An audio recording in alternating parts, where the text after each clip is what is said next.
nga wa pa moabot ang kalahi, lisod gud kaayo magsab-ob kami.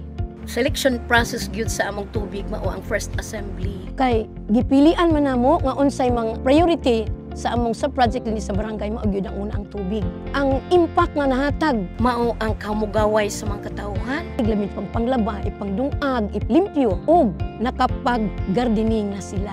Ang kalahi program maayo gayud kaayo. Naus-us ang among kapobrehon tungod sa tubig nga gihatag sa Kalahi Seeds. Salamaton kaming tanan sa Kalahi Seeds program kay daghan ang among nakatunan. Ilabi na sa moral values, especially sa mga improvements sa katawot nga sana ang kalahi dili mawala sa hangtod sa among kinabuhi. Sitwasyon sa namon sa wala pang kalahi medyo na mga panahon nga maalanganin labi na ang mga farmers. Karon nga naa na ang kalahi, dako kayo og kausaban ma'am kay ang pretihan sa una taas kay sa wala pa ang kalahi road kay mutuyok man. Sa karon nga naa na ang kalahi road ni us-us gyud.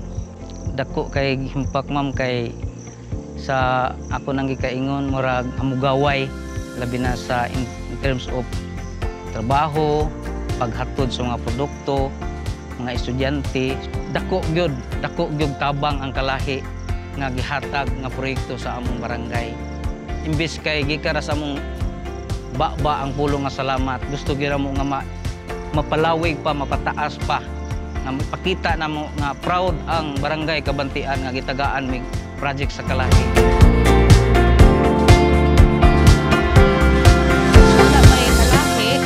Lisura ang dalan, ora siya gunasan ba?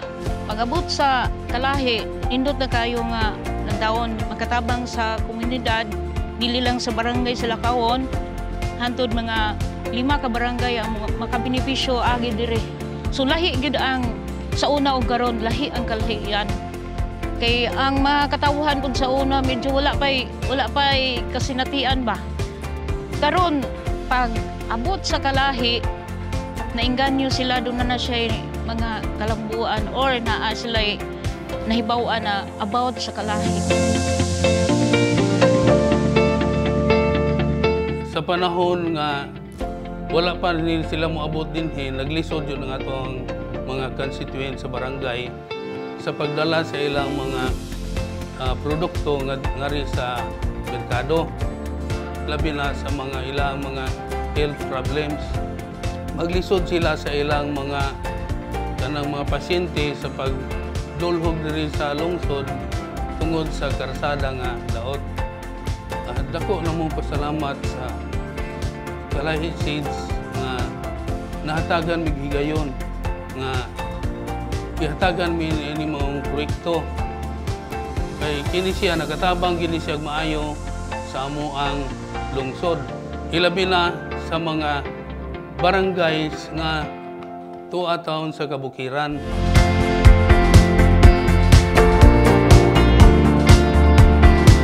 Wapa ang kalahi, naglisod jud mi para sa among karsada. Tungod sa kalisod sa among karsada nga naghamawom niya, way truck nga moabot ganhi.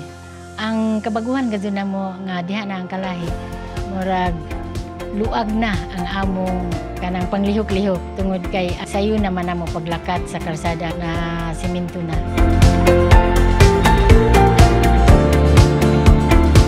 Ang sitwasyon nato before sa wala pa ning sub-project, barigong lisura. Labi na sa mga farmers kay usa man gud sa panginabuhian diri sa taga-Baslay ang pagpanguma, pagpananom o pagpamuhi og mga hayop. Mo agi sila sapa, so kanin diring area ha diya sila mo dulhog, mo tungas muna ilang dalan nga ilang agiaon kada adlaw. Ang impact dako kaayo, una ni improve ang ilang panginabuhian. Saron nagdaghan na gud sila kay tungod ang pagtransport sa ilang mga produkto dali na jud kaayo. Kay kani dili lang ni siya tawo, pwede pod hayop makalabang ini, motor. Dako kay ang tabang ang proyekto sa kalahi, labi na gyud sa amo sa local government nga limited ang among funds, not only the footbridge, road concreting, health center, school, kana wala na siya na kuan sa LGU tanan. but through kalahi nga nitabang ang kalahi nga mahatag ang mga gipangayo sa tagsa-tagsa namo ka barangay.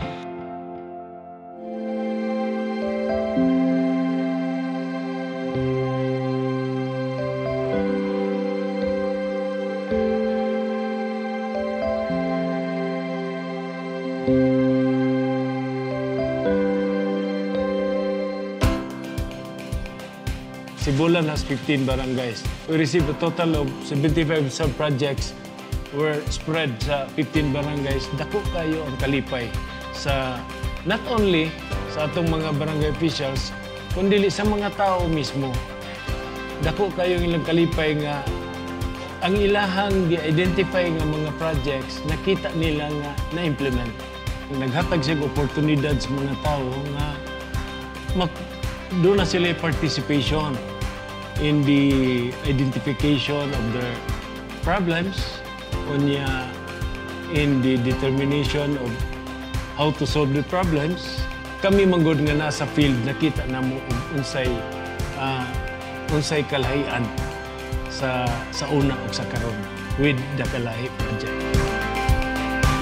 Base sa pagsulod sa kalahi diri sa lungsod sa Alegria, amo na ninaw kita nanindot kayo ang mga proseso kay nakita gid nato ang maong ang kalahi maogi say nag-bridge sa gap between dito sa amo ang tagsa-tagsa ka komunidad ngadto pag-respond sa mga panginahanglan magikan gid sa katawhan nga ang atong mga constituents namo ngadto or mga end users sa atong mga project naka-feel gid ni o nakita namo nga ni-feel po sila ownership mao na nga murag giamuma gyud ang matag project nga mabutang didto.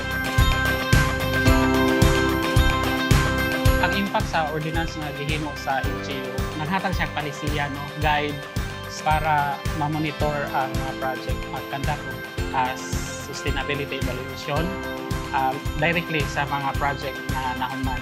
Human na turn over ang ato ang proyekto, sub-project no, dito sa community. Ginahimo ni siya no, after 6 months, gikan siya gi-turn over and then 1 year thereafter. No?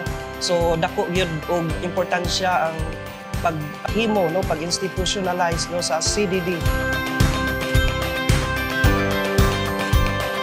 What I have learned in the CDD process in our government transactions in the local government unit is the participatory side.